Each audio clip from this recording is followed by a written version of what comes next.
Me da gusto estar en comunicación con ustedes y a través de ustedes con muchos ciudadanos que nos escuchan, nos ven todos los días a esta hora.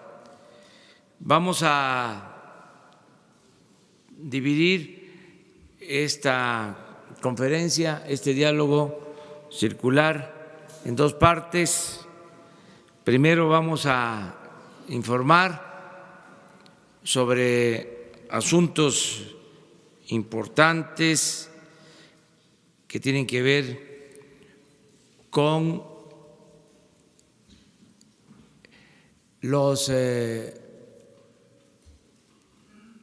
aumentos en los precios de combustibles, mejor dicho, con más claridad, reafirmar el compromiso de que no van a aumentar los precios de los combustibles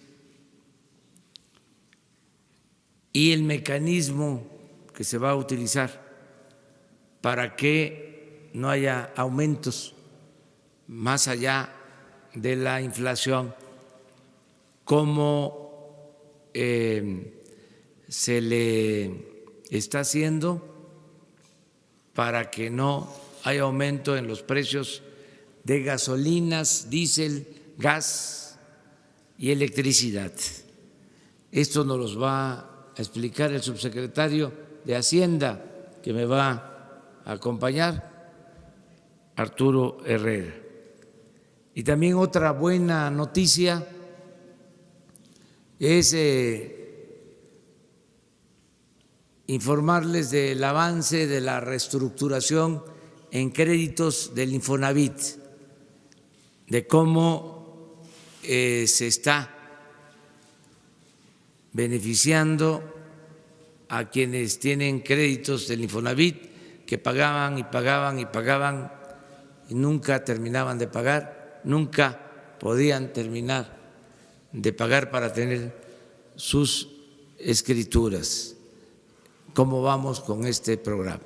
Esos serían los dos temas de la primera parte. Y luego tenemos el honor de recibir a la señora Michelle Bachelet, que es la alta comisionada de Naciones Unidas para los Derechos Humanos. Repito, es un honor recibirla, no solo por su encargo tan importante, sino por lo que ella representa, una mujer que ha luchado durante mucho tiempo por la democracia y por la justicia. Vamos con ella a suscribir un acuerdo o ser testigos de un acuerdo para que se protejan, se garanticen los derechos humanos en nuestro país. Esto va más allá de la legalidad, de la formalidad. Es una convicción que tenemos quienes formamos parte de este gobierno democrático. Entonces, le vamos a dar la palabra a Arturo Herrera, subsecretario de Hacienda. Él nos va a explicar del mecanismo de control de los precios para cumplir el compromiso de que no aumenten los precios de los combustibles. Voy yo a señalar posteriormente dos temas en relación a este asunto, pero ahora Arturo nos explica.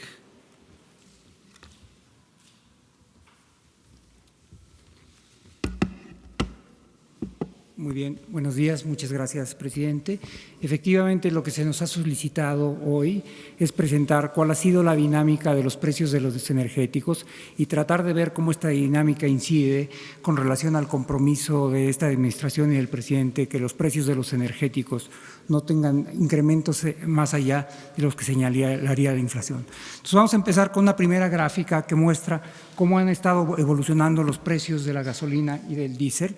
Las líneas punteadas en cada una de estas gráficas representa cuál es el precio objetivo, es decir, el precio que quisiéramos que tuviera, dado que no aumentara por arriba de la inflación. Lo que pueden ver en la gráfica del medio es la evolución del precio de la gasolina premium, donde el precio objetivo debería estar en 21.04 y el precio real está en 21.84, es decir, está por abajo de la inflación. No ese es el caso ni de la gasolina regular ni del diésel. En la gasolina regular lo que pueden ver es una especie de S estilizada en la evolución del precio real, donde a partir de los aumentos en los incentivos fiscales, la disminución del IEPS, ha venido convergiendo el precio hacia el precio objetivo. Aún hoy hay un precio ligeramente marginal en el precio spot de 19.54 por arriba del precio objetivo de 19.50 y en el diésel está 21.29 con respecto a 21.89. En un par de minutos más voy a explicar exactamente cómo se están formando los precios en este mercado y qué es lo que explica esta dinámica. En el gas LP lo que ha pasado es lo opuesto. Lo que vamos a ver es que el precio real ha venido cayendo, es el que está en 19.52 con respecto al precio observado, es decir, hay una disminución aún mayor que lo que uno podría esperar si aumentara la gasolina. Sin embargo, hay un tema que es importante destacar. La caída en los precios observados es fundamentalmente explicada por una caída en los precios de referencia, es decir, nosotros estamos comprando el gas más barato. Sin embargo, esto no se ha visto reflejado en los precios al menudeo y esto se explica porque ha habido un aumento en el margen de las distribuidoras, que es lo que ven en el recuadro, de alrededor de 6.1 pesos entre septiembre del 2018 y abril del 2019. En el caso de la electricidad, este es un precio claramente administrado, es decir, el gobierno va modulando su crecimiento. La inflación el año pasado fue de 4.7% y entonces lo que ha venido haciendo la CFE es distribuir el incremento del 4.7% a lo largo de mensualidades homogéneas.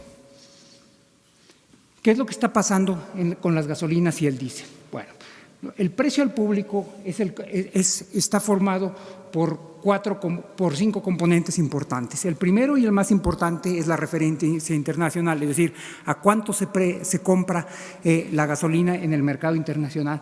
A eso se le suman costos de logística, es decir, cuánto cuesta llevarlo de un lugar a otro la gasolina.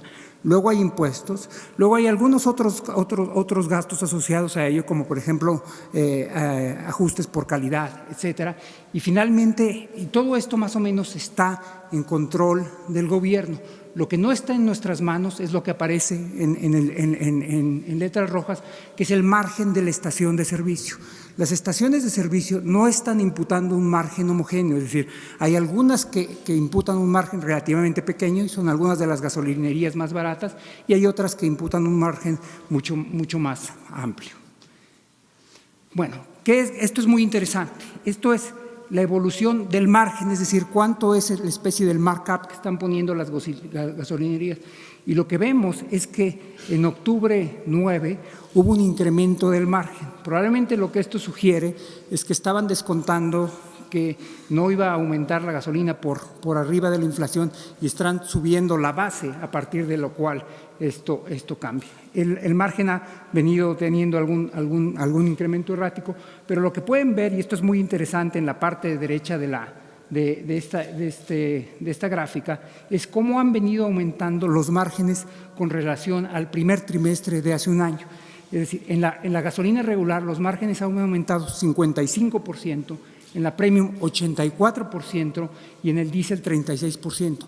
Estos incrementos no tienen nada que ver con la política de fijación de precios del gobierno. Estos incrementos son exclusivamente en respuesta a una política de fijación de precios hacia dentro de las estaciones de servicio. ¿Qué es lo que estamos viendo en el caso del diésel? Bueno, esta gráfica presenta dos cosas muy interesantes. La parte café es el estímulo, es decir, cuando hay un estímulo, el impuesto, el IEPS, tiene un aumento en el subsidio para tratar de que el precio final disminuya. Entonces, lo que pueden ver, por ejemplo, lo que ven abajo son número de días. Si uno pensara, por ejemplo, en el día 12, es que el estímulo incrementa para que el precio de las gasolinas sea menor, y si uno se va al día 17, pasa lo mismo. Lo que estamos viendo con el margen es que el margen aumenta cuando el estímulo está aumentando, lo cual quiere decir que el estímulo que tenía como objeto final, que se tradujera en una disminución del precio de los combustibles para los ciudadanos, está siendo absorbido por las estaciones de servicio y sumado a su ganancia, ¿no? Entonces, como resultado de esto, en marzo del 2019, los márgenes capturaron el 63% del estímulo, es decir, de cada peso de estímulo que está dando el gobierno, 63 centavos se lo quedan las estaciones de servicio y solamente 37 centavos son pasados al consumidor. Esta gráfica nos ayuda a entender qué es lo que está pasando. La barra del medio es el precio objetivo, es decir, si el precio de las gasolinas estuviera subiendo de acuerdo a la inflación, este es el que debería tener. La barra de la izquierda, la café oscuro, es el precio real. Y la barra roja es un precio teórico, un precio nocional, que sería el cual estaríamos observando si los márgenes que estuvieran cargando las gasolineras fueran similares a los que cargaron hace un año, es decir, no les pediríamos más ni menos, sino los que habían históricamente cargados. Como se puede ver, en los tres casos el precio teórico sería inferior tanto al precio objetivo como al precio en el mercado spot. Eso es lo que tiene que ver con gasolinas y diésel, que es lo que estamos observando en el mercado de gas LP. Primero, es un comportamiento muy similar, es decir, un incremento de los márgenes a partir de septiembre, empezando a descontar que iba a haber una política de dinámica de precios diferente a partir de diciembre.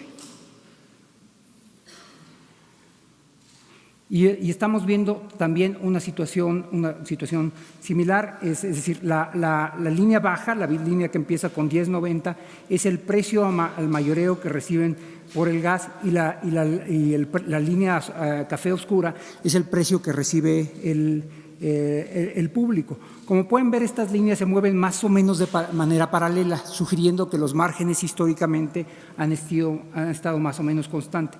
Estas tendencias tienen una ruptura en septiembre del año pasado, donde incluso ante una caída en los precios al mayoreo, los precios al público se han mantenido igual o se han venido aumentando, de tal forma que lo que estamos viendo reflejado en los precios que los ciudadanos están pagando no es el precio de la referencia, sino es un aumento en el margen de ganancia de los vendedores al mayoreo de gas LP.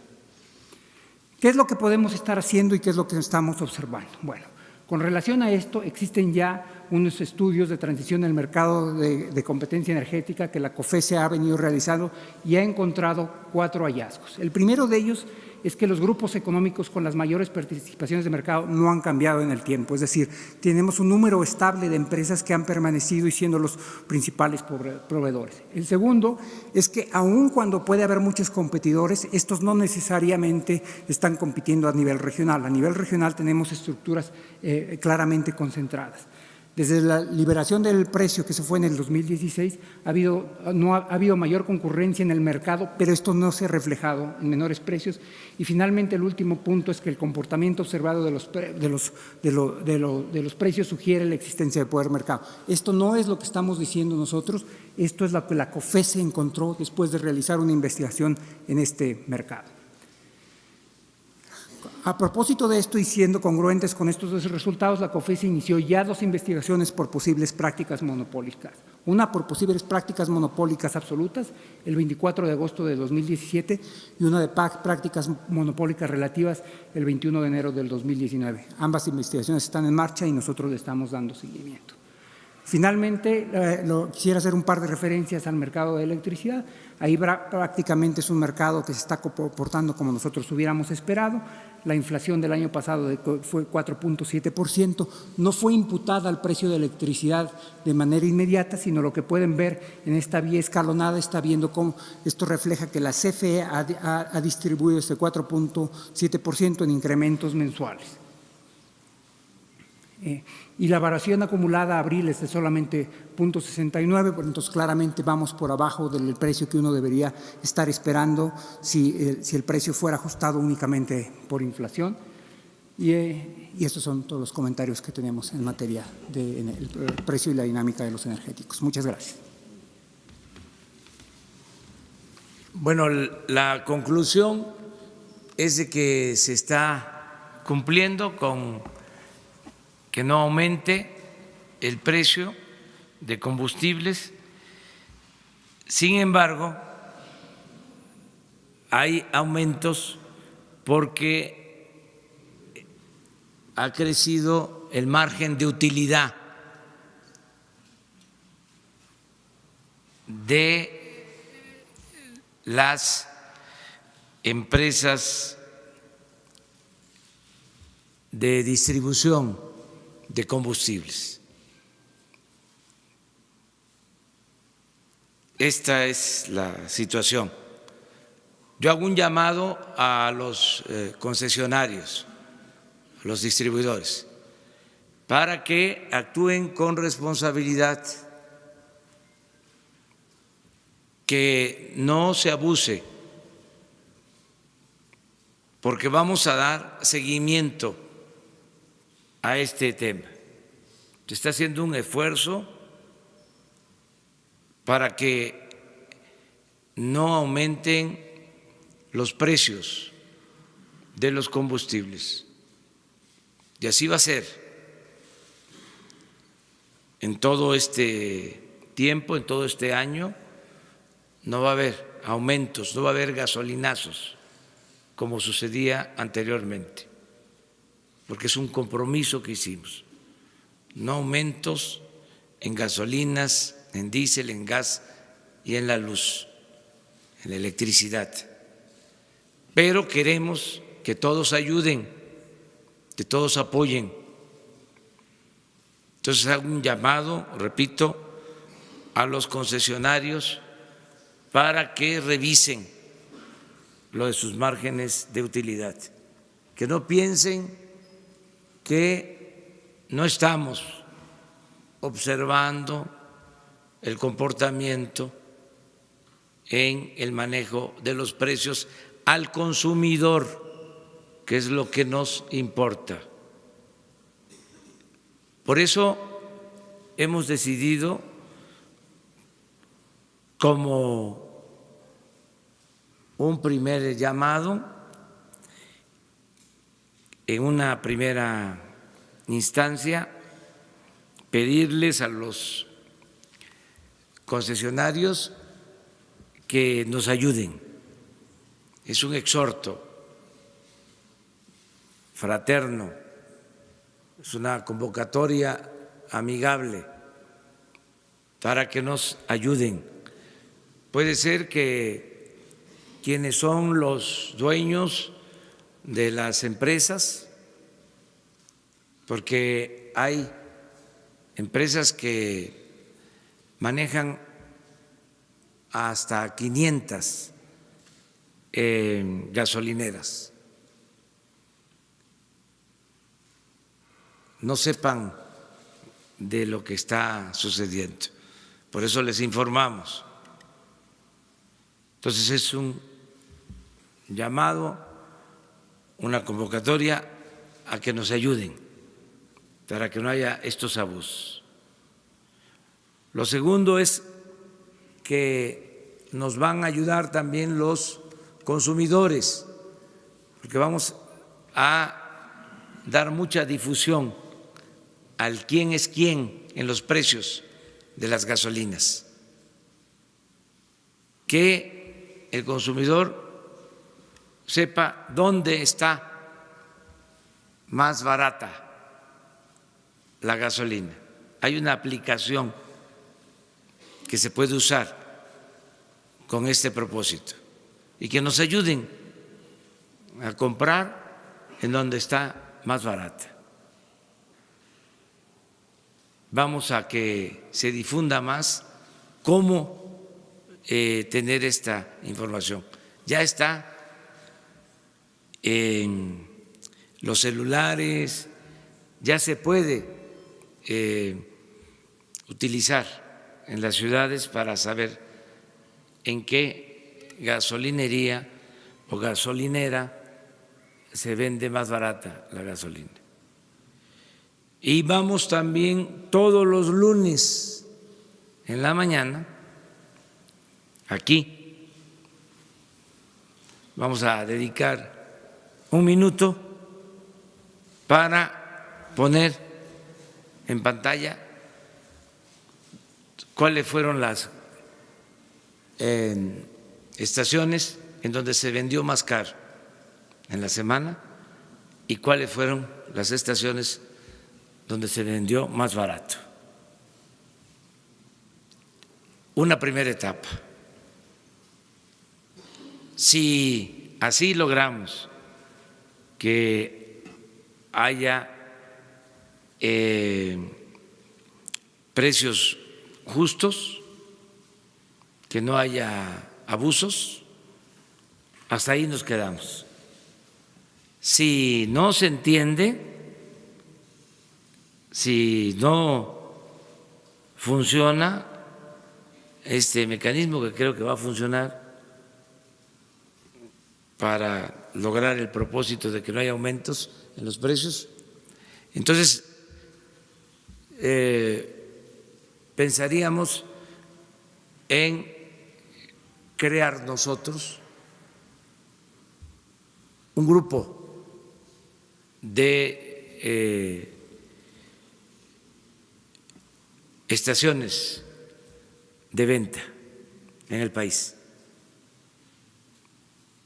No muchas, las suficientes como para que en esas estaciones se venda a precio justo. Hay ejemplos buenos. Aquí en la Ciudad de México la gente hace hasta colas para cargar gasolina en la estación que tiene la Secretaría de Marina, porque además de buen precio, se dan litros de a litro.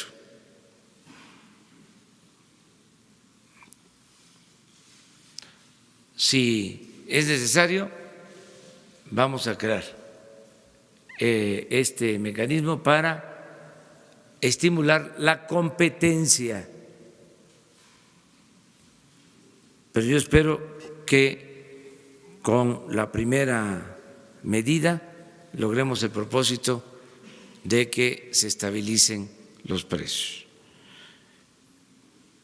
Aclaro, termino este asunto diciendo de que no hay aumentos de impuestos, ni hay impuestos nuevos. Los compromisos se cumplen. Digo esto porque ayer salió la noticia de que se iba a restablecer el impuesto de la tenencia. Eso no es cierto. Eso es lo que quisieran nuestros adversarios, que nosotros incumpliéramos nuestros compromisos. Se van a quedar con las ganas. Vamos a cumplir todos los compromisos y no hay aumentos de impuestos ni impuestos nuevos. Muy bien, pasamos a lo del Infonavit, que es otra buena noticia, que el director del Infonavit nos va a informar cómo va el programa de reestructuración de los créditos. Gracias, presidente. Gracias, amigos de los medios de comunicación. Les informamos cómo va el programa de responsabilidad compartida. Como ustedes saben, este programa se presentó aquí el pasado 6 de febrero. Ahora les damos una actualización de cómo va. Lo empezamos a operar a partir del 1 de marzo y sobre todo recordar que es un programa que busca cambiar los créditos que venían indizados al salario mínimo, cambiarlos a pesos y ofrecer a los trabajadores un descuento a su saldo que en promedio ronda el 55% y ofrecerles un esquema de pago y tasa fija. Este año nos fijamos una meta de 194,000 trabajadores que tiene que ver con los casos más extremos que encontramos en la nueva administración, que eran créditos que a pesar de estar vigentes, la gente enfrentaba un saldo positivo creciente que se volvía verdaderamente una carga para la familia. Entonces lo que hicimos es agarrar los casos más extremos e iremos avanzando a lo largo del sexenio para llegar a 750,000 casos aproximadamente. En la que sigue vamos a ver cómo va el programa al día de hoy. Hemos ya firmado 16,657 convenios de cambio, lo cual representa 3,594 millones de pesos de descuentos a los saldos. Es muy relevante mencionar que en tan solo un mes hemos logrado, poco más de un mes, 16,000 casos. Esto ya lo convierte en el programa más exitoso de cambios que ha tenido el Infonavit en sus más de 40 años de historia, y esto es gracias al concurso de los distintos sectores, tanto el sector empresarial como el sector sindical, que ha apoyado este tipo de programas, además de, por supuesto, la vocería que ha ofrecido el secretario Román Meyer y todos los demás funcionarios del gobierno federal que nos han apoyado a difundir este programa, y por supuesto ustedes como medios de comunicación que han sido también muy buenos para difundir este programa. Entonces vamos en 16,657 y esperamos, vamos en línea con lo programado, vamos a cumplir la meta hacia final de año para llegar a los 194,000 acreditados y seguir con el programa a lo largo del sexenio. Y a continuación le presentamos un testimonio de una persona acreditada que fue beneficiaria de este programa, y con esto terminaríamos.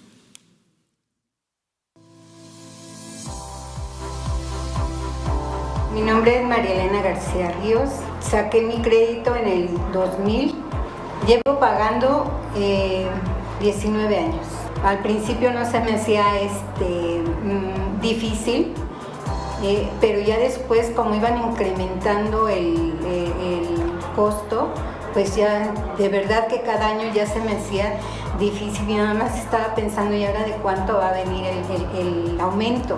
Una hija ve diario el informe del presidente, me dio la gran noticia. Yo creo que hay que inscribirme.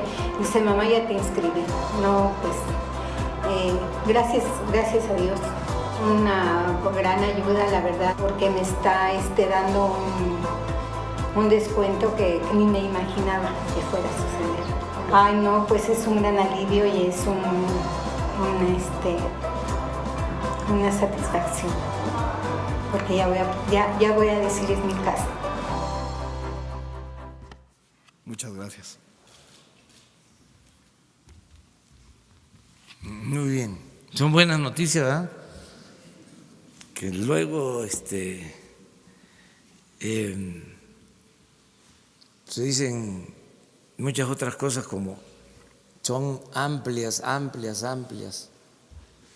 las libertades, pero tenemos también que considerar que se va avanzando poco a poco y vamos a seguir con este propósito. Si les parece, abrimos a preguntas y respuestas y en 10 minutos, tenemos 10 minutos, a ver, una izquierda, un centro y una derecha.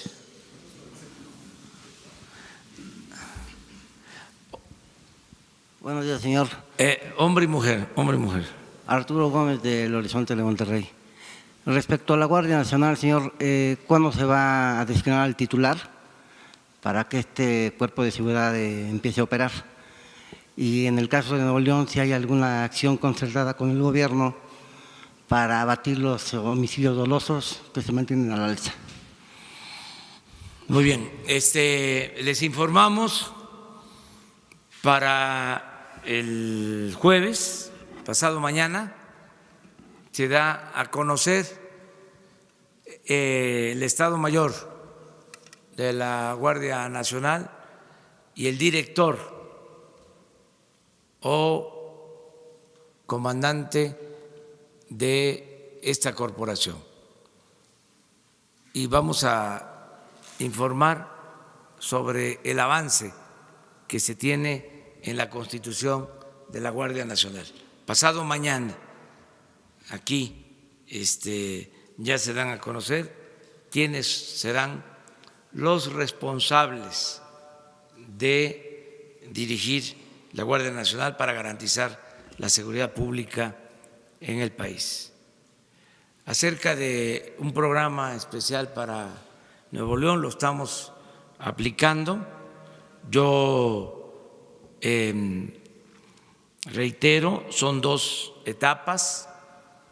Ahora todo lo que hacemos para garantizar la paz, la tranquilidad, sin que se tenga todavía en operación la Guardia Nacional, y la etapa nueva que va a consistir en el desempeño de la Guardia Nacional, que va a tener presencia en todo el país, inicialmente en 150 coordinaciones territoriales y luego en 266. Ya pasado mañana les informamos con cuántos elementos vamos a iniciar, en dónde van a estar y cómo vamos a ir ampliando el número de elementos para cubrir todo el territorio nacional.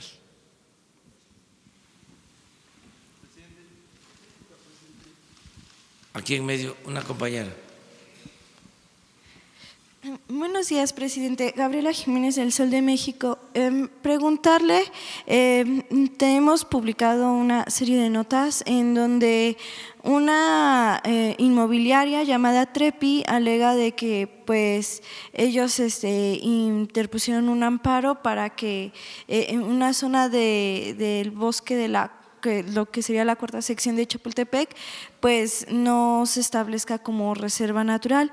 Saber pues si usted conoce de este tema, qué es lo que le han dicho. Sabemos también que pues el licenciado Julio Scherer lleva parte del tema y pues saber cuál es el avance en este tema.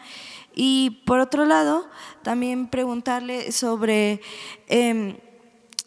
una de las empresas más importantes a nivel turístico y hotelero en Estados Unidos dice que es un error la propuesta que han hecho de eliminar la promoción turística en México, porque pues esto pues no le daría tanta vista al país en esta materia. Saber pues su opinión respecto a eso y si harían caso a estas recomendaciones y decidirían a lo mejor no regresar el Departamento de Promoción Turística, pero pues sí darle cierta continuidad con un programa alterno. Gracias. Sí, bueno, lo de los permisos, ya ayer hablé. No vamos a otorgar permisos para la construcción de edificios en el bosque de Chapultepec. Siempre ha sido una lucha porque hay invasores, no precisamente gente humilde, sino invasores fifís, de cuello blanco, que se han ido apoderando de partes del bosque. Es un asunto que viene de tiempo atrás, pero nosotros no vamos a permitir eso. Vamos a que el bosque sea para el disfrute de todos los mexicanos. Ahora se va a convertir en el parque en el espacio para las artes y la cultura más importante del mundo, 800 hectáreas, con la integración de más de 10 museos y con áreas para la recreación, para el deporte y desde luego para el arte y la cultura. Un espacio de 800 hectáreas. Desde luego van a seguir insistiendo los que están acostumbrados a actuar de manera ilegal y a medrar, pero ya se van a ir convenciendo de que esto ya cambió.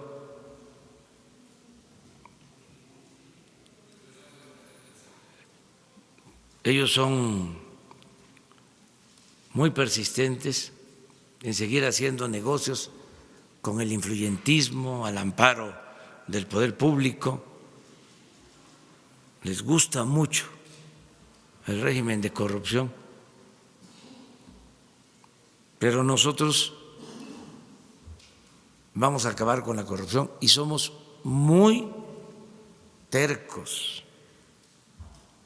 Está demostrado, somos perseverantes. En este tema de poner orden, de acabar con la corrupción, ni un paso atrás, ni siquiera para tomar impulso. Lo otro tiene que ver con lo mismo. Estaban encariñados con el manejo de alrededor de 6,000 millones de pesos del Fondo de Turismo, que los manejaban para pagar publicidad en México y en el extranjero. Pagar publicidad no para fomentar el turismo, sino publicidad para el gobierno y para pagar favores a medios de información.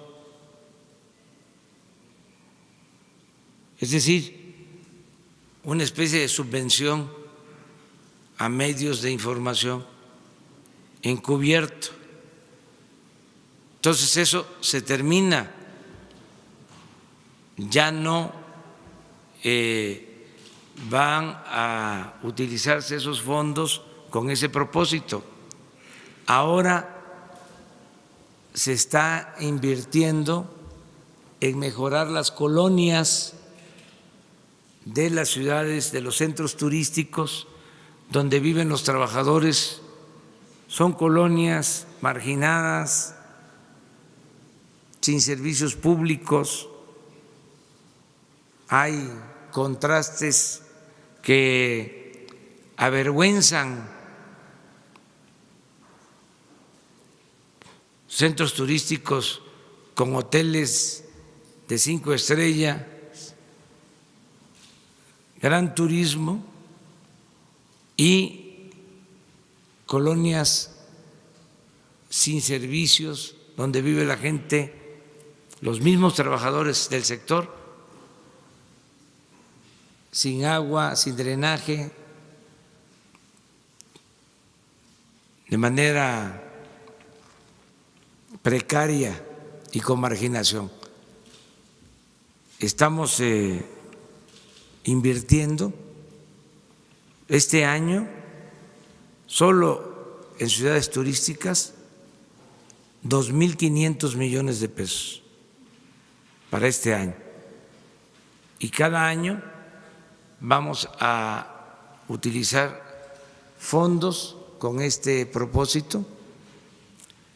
Además, todas las embajadas y los consulados de México en el extranjero van a hacerse cargo de la promoción turística.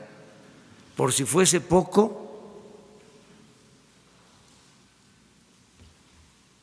la mejor manera de promover a México es garantizar que haya paz y tranquilidad en nuestro país. No se puede ser candil de la calle y oscuridad de la casa. Si aquí, en nuestro país, hay bienestar, hay tranquilidad, hay paz, esto se va a saber en todo el mundo sin necesidad de tener un programa de promoción. Imagínense, entre otras cosas, además de estos 6,000 millones, tenían 60 oficinas del gobierno de México en el extranjero, algo que llamaban ProMéxico. En las principales ciudades del mundo había una oficina. ¿Quiénes trabajaban en esas oficinas? Puro recomendado. Eran como becas para que la gente cercana a los altos funcionarios públicos pudiese estar en el extranjero. ¿Qué acaso aquí en la Ciudad de México o en el país han visto ustedes alguna oficina que se llame Pro Francia, Pro Alemania, Pro Italia, Pro China? Nada. Fueran todas estas cosas que inventaron los tecnócratas corruptos. Todo eso se termina, aunque no les guste, no vamos a permitir la corrupción bajo ningún pretexto. Ya llegó la señora Bachelet y vamos a dar paso a la segunda etapa de esta conferencia. Y repito, pues nos da mucho gusto recibirla y que esté aquí con nosotros.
Preside esta ceremonia de firma del Acuerdo Marco entre el Gobierno de los Estados Unidos Mexicanos y la Oficina del Alto Comisionado de las Naciones Unidas para los Derechos Humanos para brindar asesoría y asistencia técnica para la formación en materia de derechos humanos y operación de acuerdo a estándares internacionales de derechos humanos a la Guardia Nacional, el presidente de los Estados Unidos Mexicanos, licenciado Andrés Manuel López Obrador.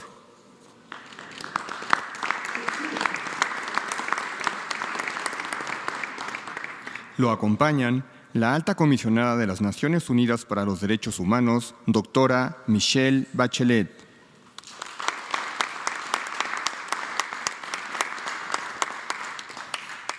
El secretario de Relaciones Exteriores, licenciado Marcelo Ebrard Casaubon.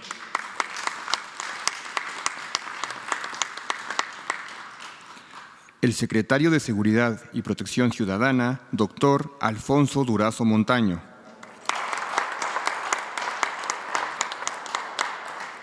Para iniciar este acto, hace uso de la palabra el licenciado Marcelo Ebrard Casaubon, secretario de Relaciones Exteriores.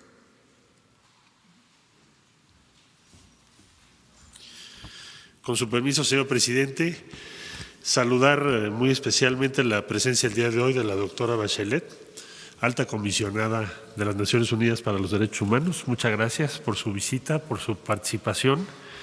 Señor secretario de Seguridad, doctor. Señora ministra de Gobernación, secretario de Defensa, secretario de Marina, amigas, amigos todos.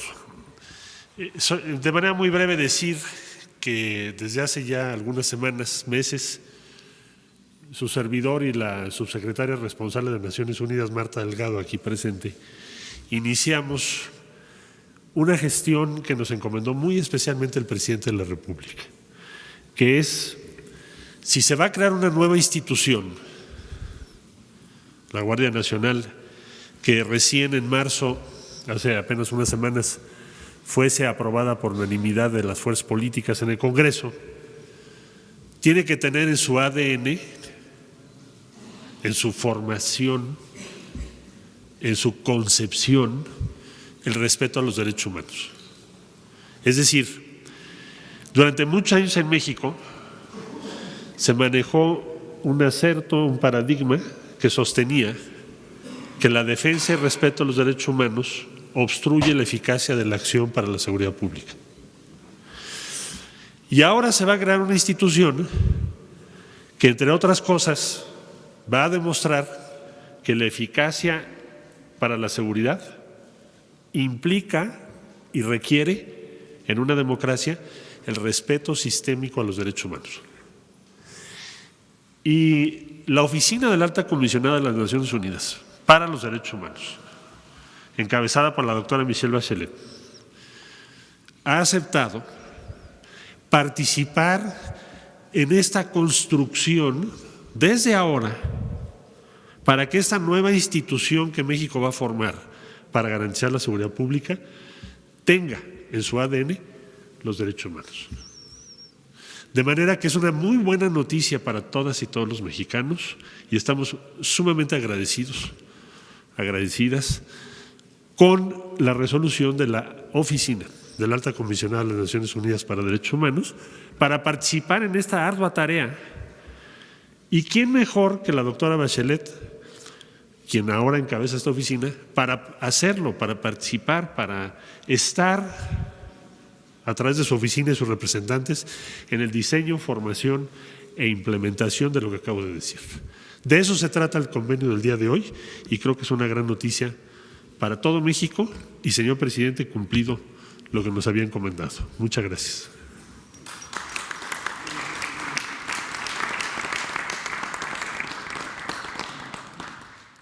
Escucharemos ahora la participación del doctor Alfonso Durazo Montaño, secretario de Seguridad y Protección Ciudadana de México.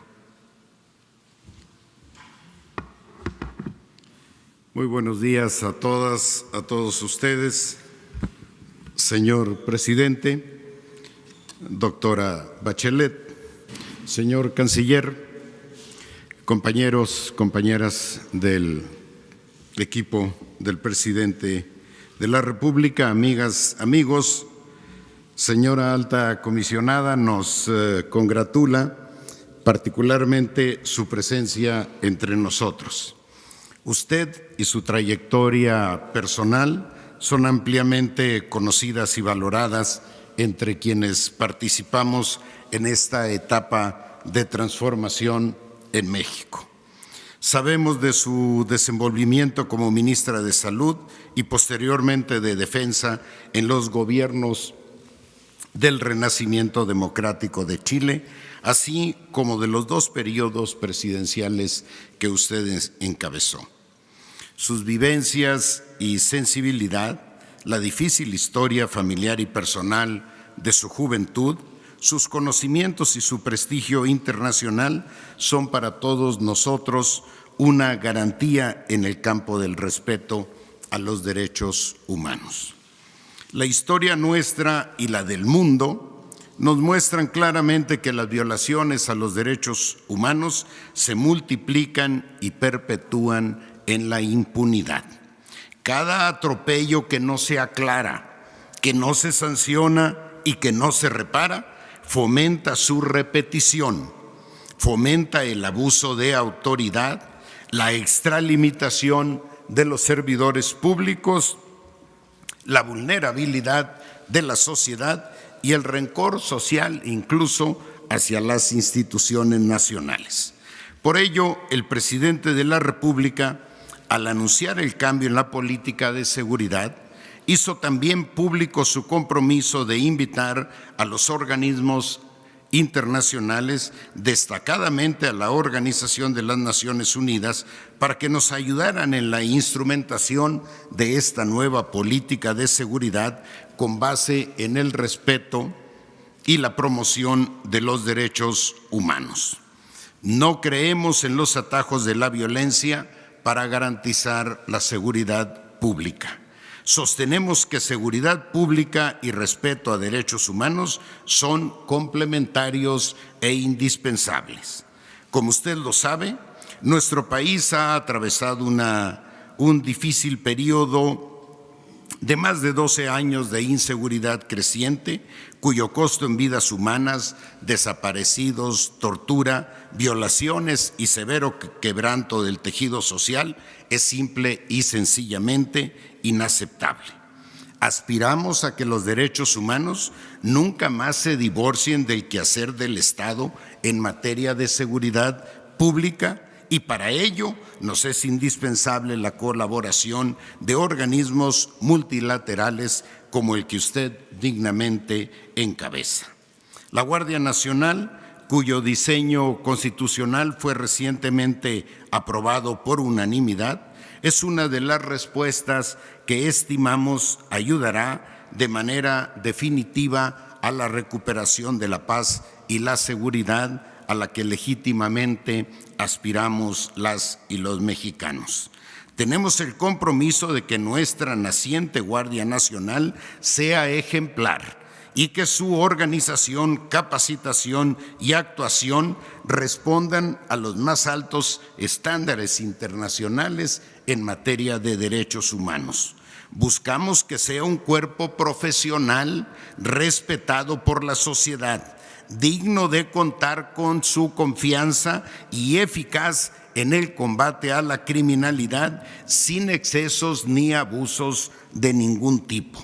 La perspectiva de los derechos humanos es también un elemento esencial del modelo nacional de policía que estamos elaborando junto con los gobiernos estatales y municipales.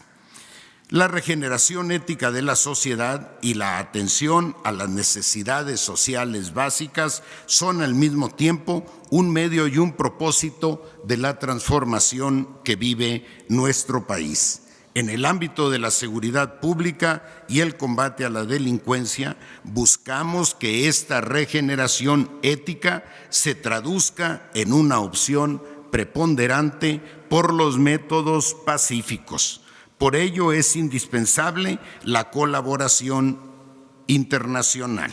Mucho esperamos, señora alta comisionada, de la colaboración que usted y el organismo a su cargo puedan brindarnos en esta materia para que nuestra política de seguridad pública sea a la vez eficiente y vanguardista en el respeto a los derechos humanos. Muchas gracias por su atención.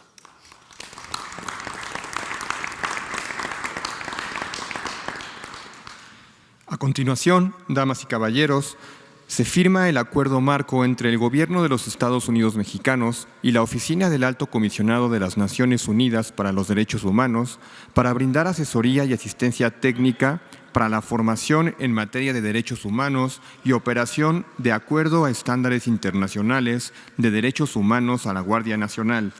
Suscriben el licenciado Marcelo Ebrard Casaubon, secretario de Relaciones Exteriores; la alta comisionada de las Naciones Unidas para los Derechos Humanos, doctora Michelle Bachelet; y como testigo de honor, el presidente de los Estados Unidos mexicanos, licenciado Andrés Manuel López Obrador.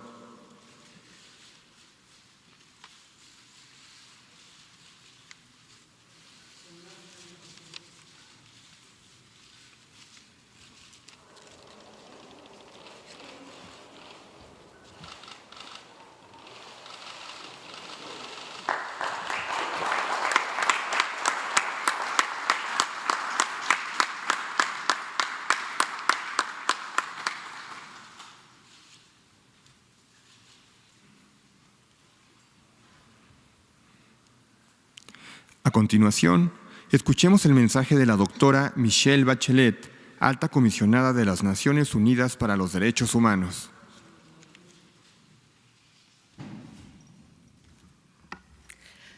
Señor Presidente de la República, señor Secretario de Relaciones Exteriores, señor Secretario de Seguridad y Protección Ciudadana, señoras y señores secretarios de Estado, amigas y amigos. Hoy mi oficina ha firmado con México un acuerdo que tiene por objetivo contribuir al fortalecimiento de las capacidades del Estado mexicano en el contexto de la reforma constitucional sobre la Guardia Nacional. Durante mi visita he escuchado a múltiples actores hablar sobre los importantes y complejos retos que enfrenta México en materia de derechos humanos, la preocupación por la seguridad y sus impactos sobre la vida diaria de las personas han sido mencionados una y otra vez. Mi oficina no puede estar ausente de los esfuerzos para superar los desafíos de un país con más de 40.000 personas desaparecidas, según registros oficiales, en el que 9 mujeres son asesinadas al día y que ha alcanzado tasas de homicidios altas desde 1990 en los últimos años.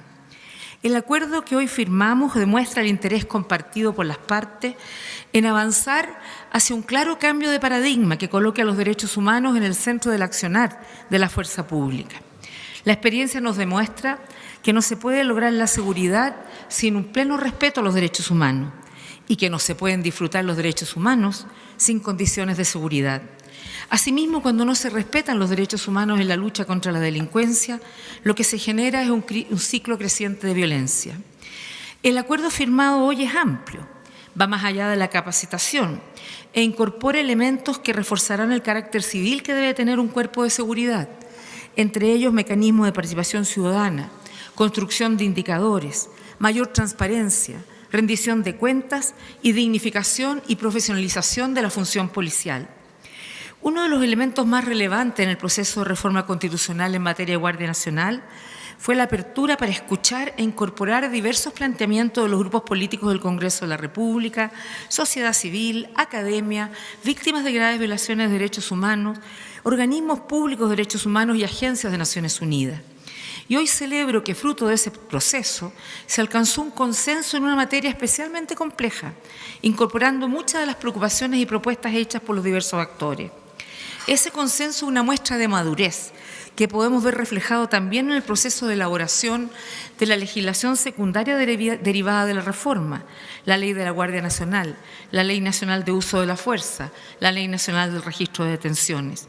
Estoy convencida de que los actores que participaron en el proceso de elaboración de la reforma constitucional tendrán mucho que aportar también en esta segunda etapa. Mi oficina continuará apoyando estos procesos legislativos y su posterior implementación. La Guardia Nacional representa una oportunidad para construir una corporación que haga compatible la obligación que tiene el Estado de proveer seguridad a su población y al mismo tiempo salvaguardar los derechos humanos de sus habitantes.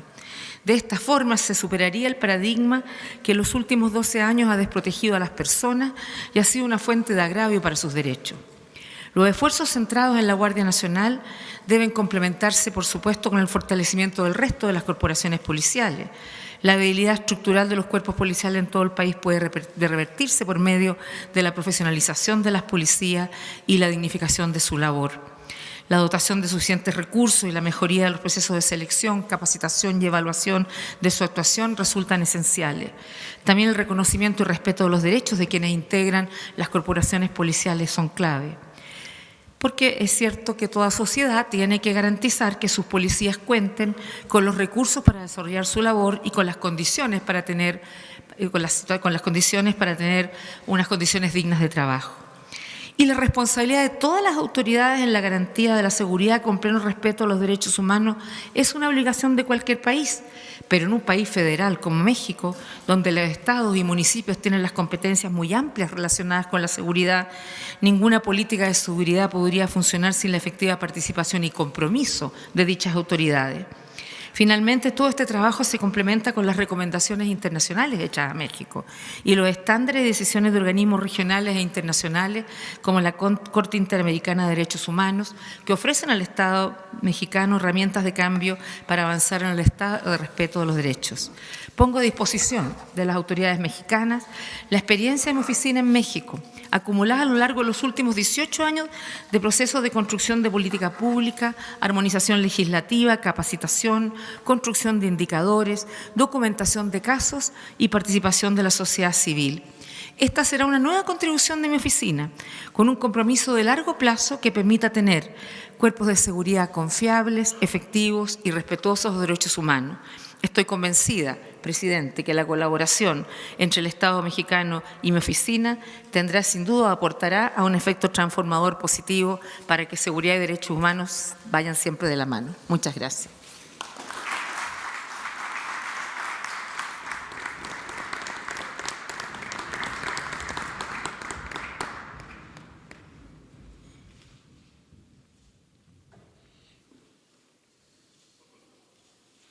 Ahora, damas y caballeros, escuchemos el mensaje que nos dirige el presidente de los Estados Unidos mexicanos, licenciado Andrés Manuel López Obrador.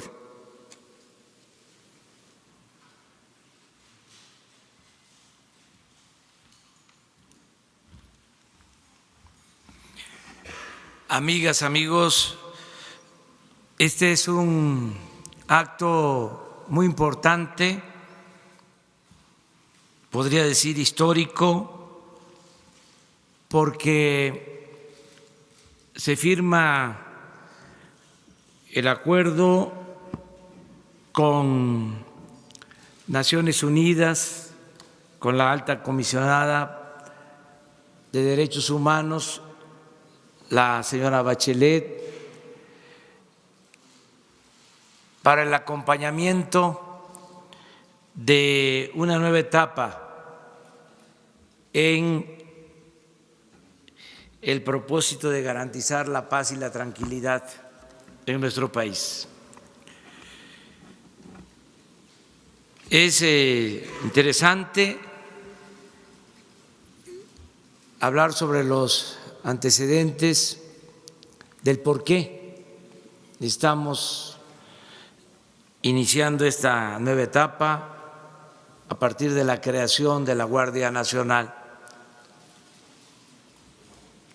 Por mucho tiempo se impidió legalmente al Ejército y a la Marina, a las Fuerzas Armadas, atender lo relacionado con la seguridad pública.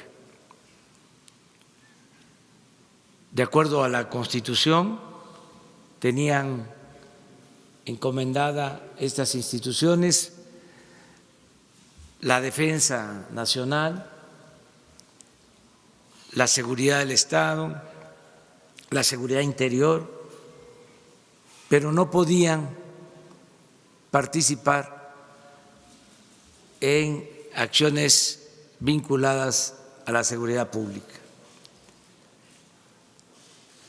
Se tenía que apoyar el gobierno federal en las policías y en el caso de la Federación en una policía federal que se creó hace 20 años. Se pensó que con esta policía federal se podía garantizar la seguridad pública. Esta institución desafortunadamente no se consolidó, no pudo profesionalizarse, llegó a tener 40,000 elementos, pero efectivos 10,000. Ya solo en lo cuantitativo resultaba insuficiente para atender las necesidades de seguridad pública en todo el país. Como no tenía el gobierno posibilidad de enfrentar el problema de la inseguridad y de la violencia, se utilizaba al Ejército y a la Marina de manera extralegal para llevar a cabo operativos orientados básicamente al combate al narcotráfico. Al final de cuentas, la población no tenía protección porque no se contaba con elementos para garantizar la seguridad pública. Hace poco recibimos el informe de que el gobierno contrataba a 50,000 elementos de policías, en su mayoría privados, para cuidar sus instalaciones, mientras se contaba para cuidar a la gente con 10,000 elementos.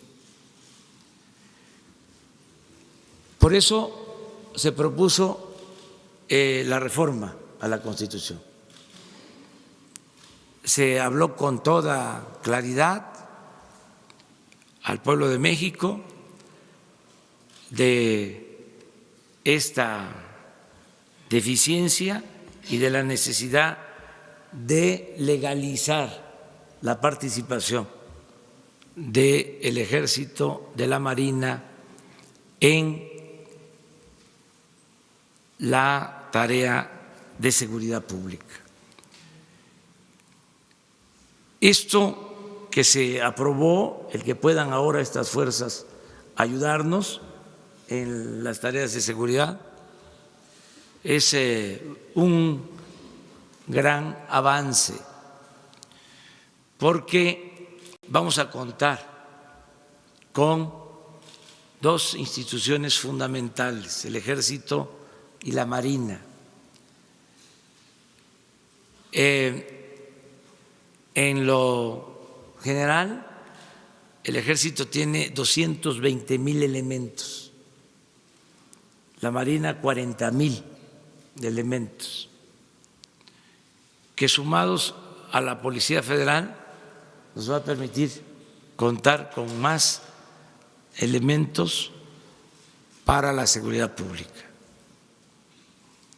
Pero no solo es eso, vamos a poder, sin simulación, de conformidad con la Constitución y las leyes,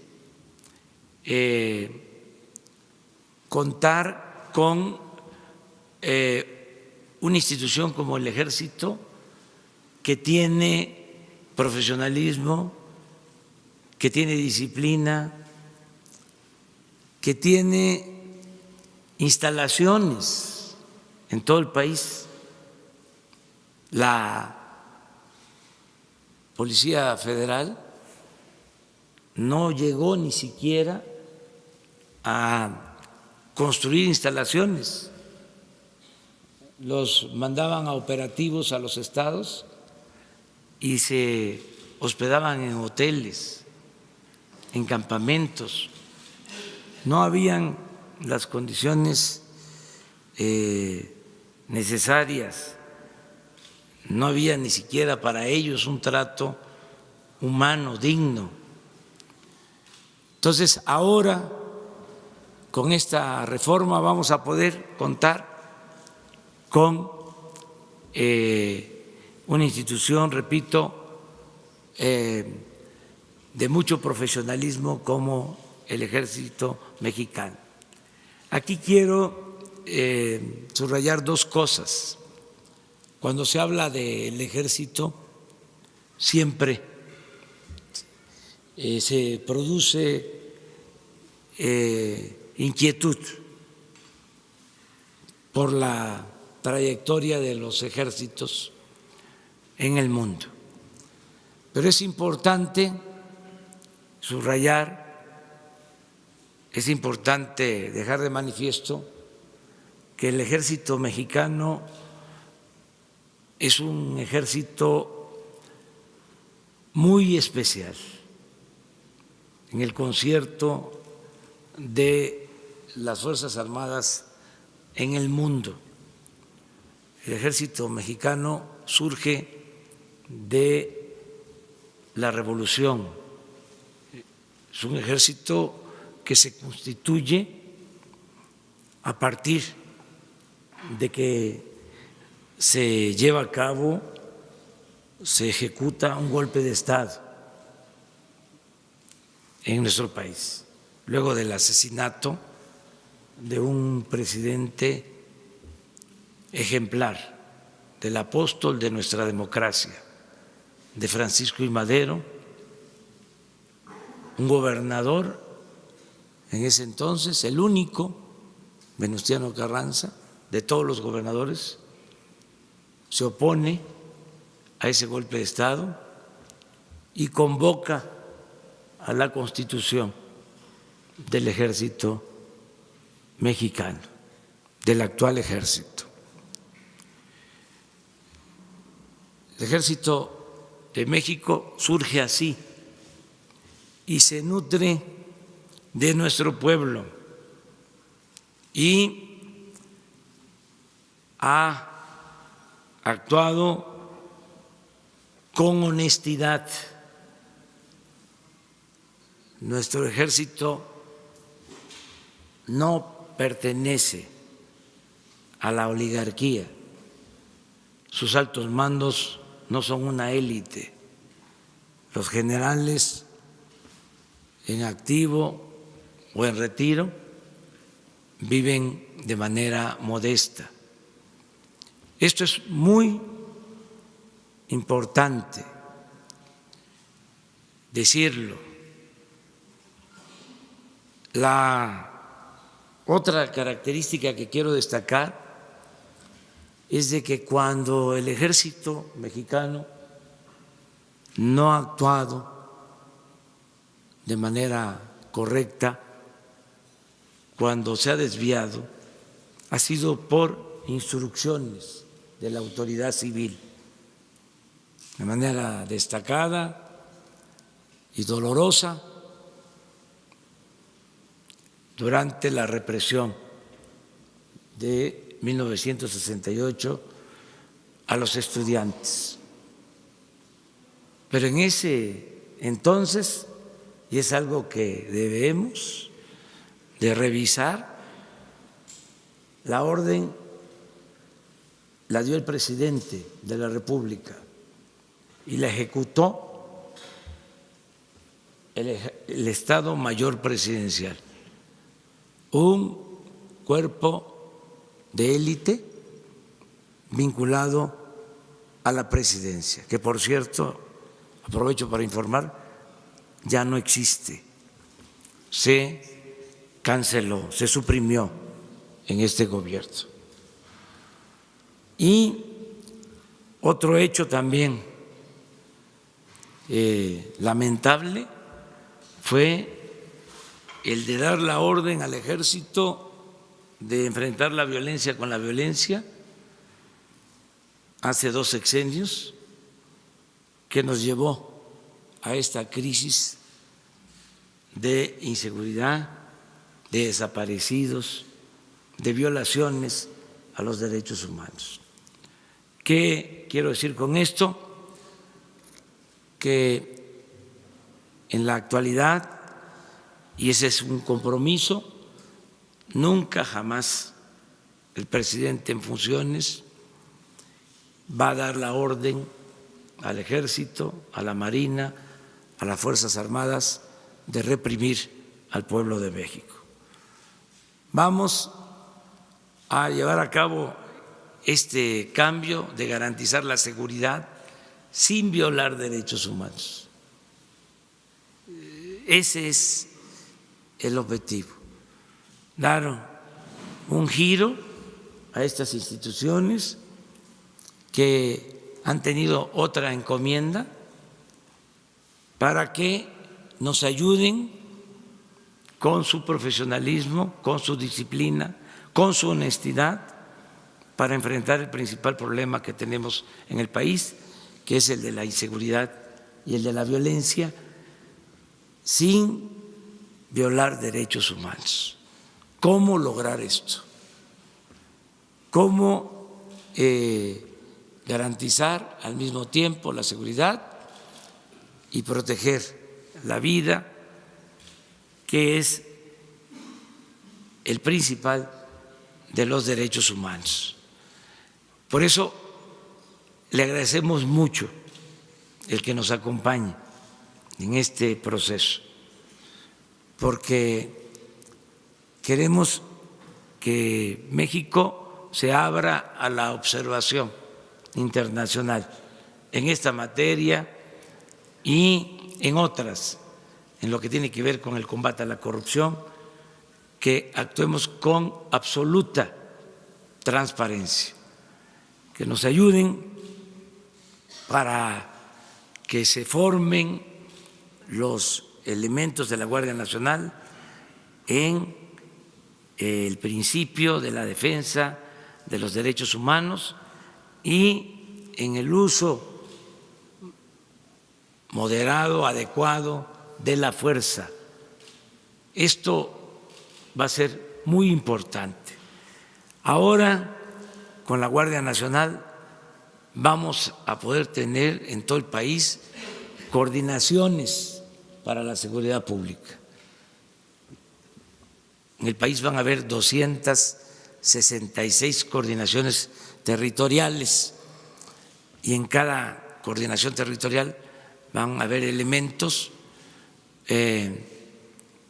y mandos de la Guardia Nacional. Esto va a implicar también contar con más elementos. Estamos pensando contratar a 50,000 elementos más para tener mucha presencia y proteger a los mexicanos.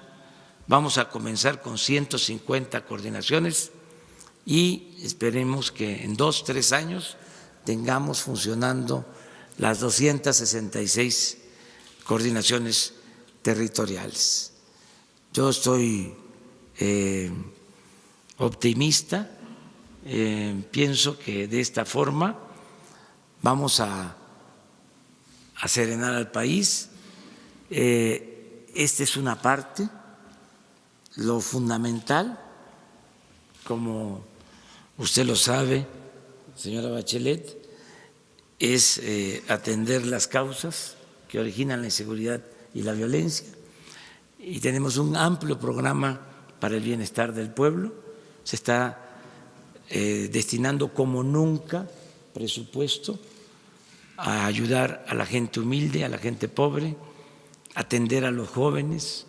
Tenemos un programa que se llama Jóvenes Construyendo el Futuro, para que los jóvenes que ya no están estudiando puedan tener empleo, puedan tener trabajo. Este año se van a contratar a 1 millón de jóvenes que van a trabajar como aprendices en empresas, en comercios.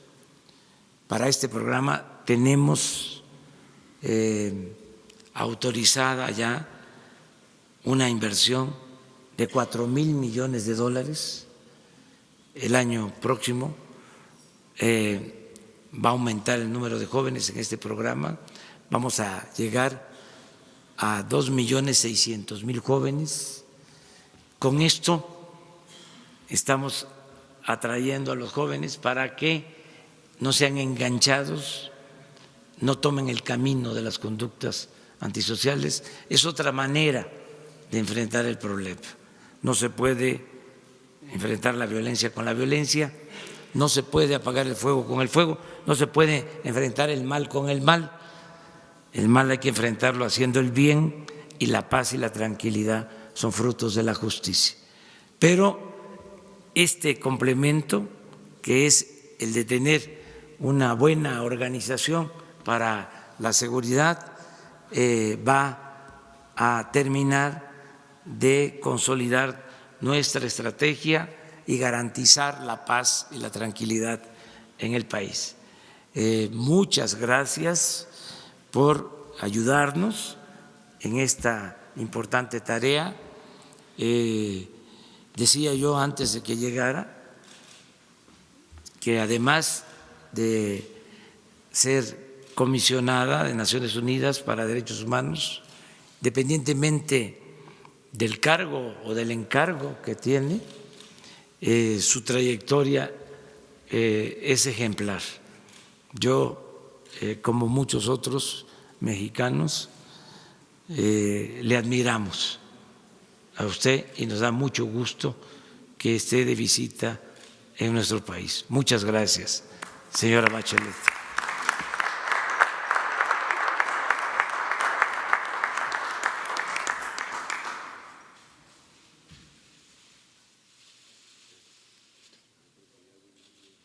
Agradecemos al presidente su mensaje y con ello culmina la primera parte de las actividades que tenemos programadas esta jornada. Despidamos a nuestras autoridades con un fuerte aplauso.